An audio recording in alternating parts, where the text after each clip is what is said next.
How's it going, guys? So I've been getting a lot of feedback on my video from a long time ago on what to be looking for when you're buying a Cherokee. And then also I've been getting a lot of comments, which is great, this is what I like. I've been getting a lot of comments and questions about how I buy these Jeeps for so damn cheap. And I'm going to explain to you how I buy my Jeeps for $500 or less in this video, so stay tuned.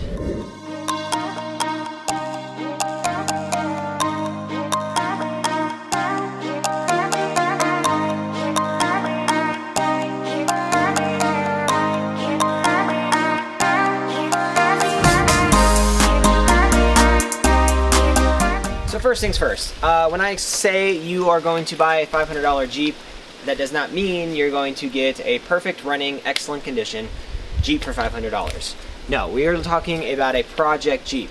So what that means is if you are buying a Jeep you want to build, me personally, I know I'm going to be doing a long list of maintenance already on that vehicle, which means cooling system, spark plugs, wiring, fuel management, everything. I end up going and doing all of those maintenance because you're talking about a vehicle that's 25 to 30 years old, depending on what you're looking for.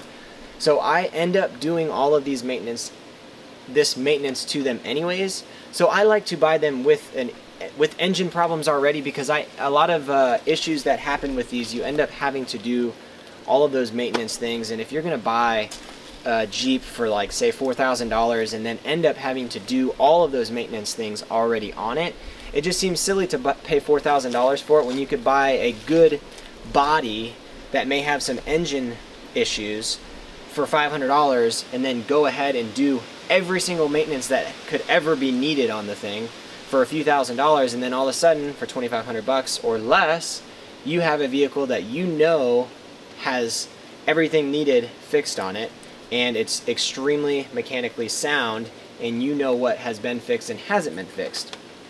And that's just me personally. I don't want a vehicle that I don't know anything about, especially when I'm putting my kids in it and going off-road. That's just me personally. So let's talk about this.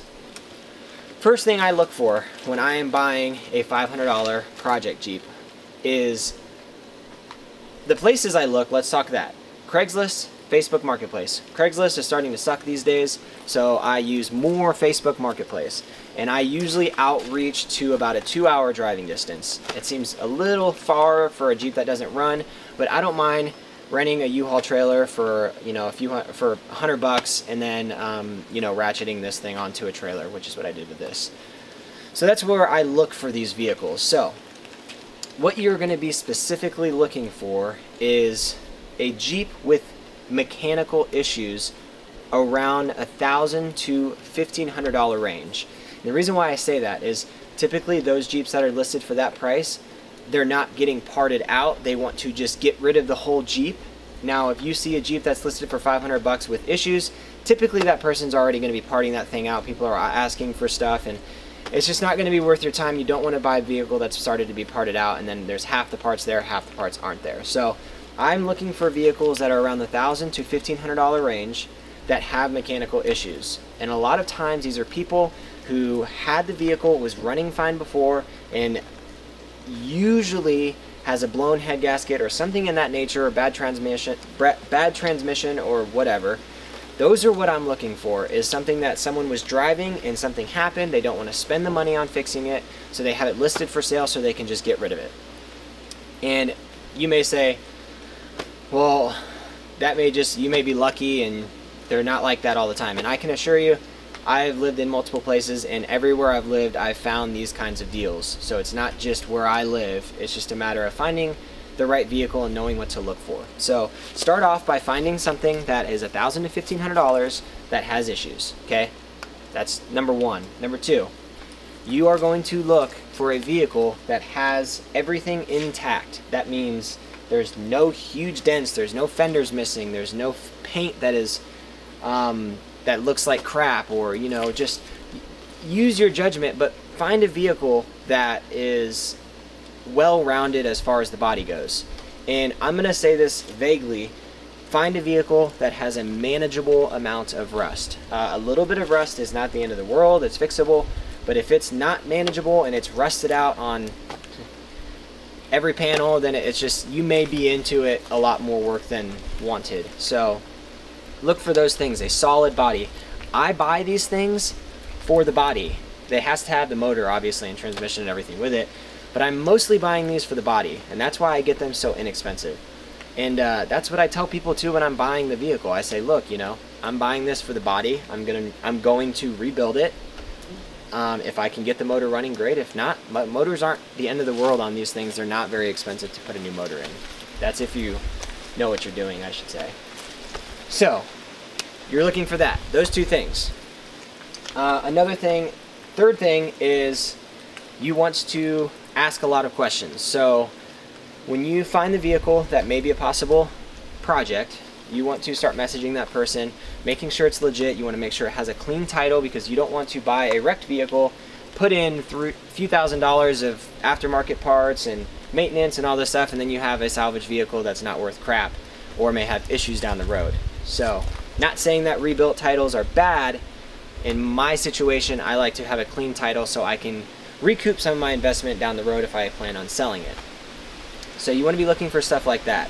Clean title. You want to start asking questions like, are you, how many owners do you know? And this may be a little overkill, so this isn't necessarily something you have to do, but also it makes it, even if they don't have answers, it helps you understand if this person is legit or not. And that's really what you want to do, because if you're buying a vehicle like this, you want to make sure that it is their vehicle, that the title is clean, that you can get it in your name, and that's a big thing. So, because there is vehicles out there that they sell without the title, and the title could be in someone else's name, and so you want to look for stuff, you want to ask those kind of questions. So those are the three main things that I look for when I start looking for a vehicle. Now, me personally, what do I like to buy? So I like to buy Cherokees or Grand Cherokees because you can usually get those around the $500 or less range. I like to buy them with a blown head gasket, almost always. If I can buy it with a blown head gasket, huge plus, because I always end up replacing the cylinder head on these with a heavy duty one, and I always replace all of the gaskets anyways, and that's just something I would do even if it was not a $500 Jeep. I'd probably end up doing that anyways. So that is the biggest thing I look for. I want a Jeep with a blown head gasket. Transmission, I try to steer away from the transmission if it's a bad transmission, only because unless you have a lift, it's extremely hard to change these transmissions just underneath it if it's not lifted. So that's something I try to steer away from. I like to, you know, ask questions like, when it ran before, did it have issues? Did it shift fine? Those are little questions you can be asking to kind of have a little assurance that the transmission's okay. But I would buy one with a bad transmission. That's not necessarily a full-on deterrent, but other than that, that's the biggest things I look for, is the blown head gasket. Now, also on these, I only buy them with a 4.0. So I know a lot personally on how to fix just about anything on a 4.0 straight 6. So the V8s are great motors in these Grand Cherokees, but me personally, I don't know enough about them, so I don't look for those. So find a motor that you're comfortable with and that is inexpensive to work on and inexpensive to replace. Sorry if I'm blabbering on. There's a lot of things that I look for when I buy these Jeeps. So like for instance, my red Jeep back here, my Cherokee, I paid $800 for that. That was a little more than I typically would pay on a project Jeep, but it was so clean that I didn't mind paying it. So that one was $800. This Grand Cherokee, if you watched my last videos, I paid $300 for this Jeep. It was cranking but not starting, and I ended up doing a full maintenance on it, replaced. It ended up being just the pickup coil, which is a $20 part. Now, yes, I'm lucky, but it wasn't just that needed work. It needed a full exhaust, which almost any old Jeep is going to need stuff like that. I replaced the whole exhaust system, all of the brakes, which is all maintenance that you need to do on these vehicles anyways. So I didn't mind spending the money on those things, but I got a Jeep and got it running for 20 bucks, and then all of the other maintenance is just stuff I would have done anyways, no matter how much I spent on this Jeep. It was an overall good buy. I'm super happy with it, and these are the kind of vehicles you want to look for when you're buying a $500 project Jeep. If you know me, XJs are my thing, and I've owned probably like 12, maybe 10 or 12 XJs, and all of them I've bought for $1,000 or less, or most of them were $500 or less.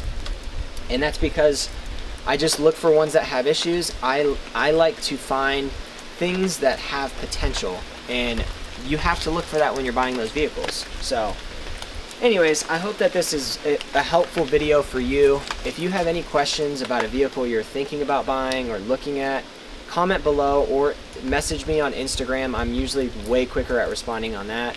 I would love to help you out. You can send me pictures. I help people all the time get Jeeps, and just let me know what you're looking at, and we'll go from there. But like always, please like and subscribe. Follow me on Instagram at JC_Jeeps. Follow my new build, this ZJ build, and the Cherokee has all sorts of new stuff coming as well.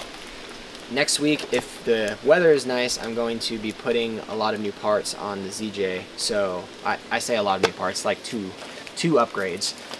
But it's a start and we're getting there. So stay tuned for that. The Jeep also, I'm going to be installing a switch panel system that was from a JK that I'm going to modify to work on the XJ. So that's going to be a fun video and different. So stay tuned for that. But anyways, thank you for your support. I hope this video was helpful, and we will see you on the next episode. Peace.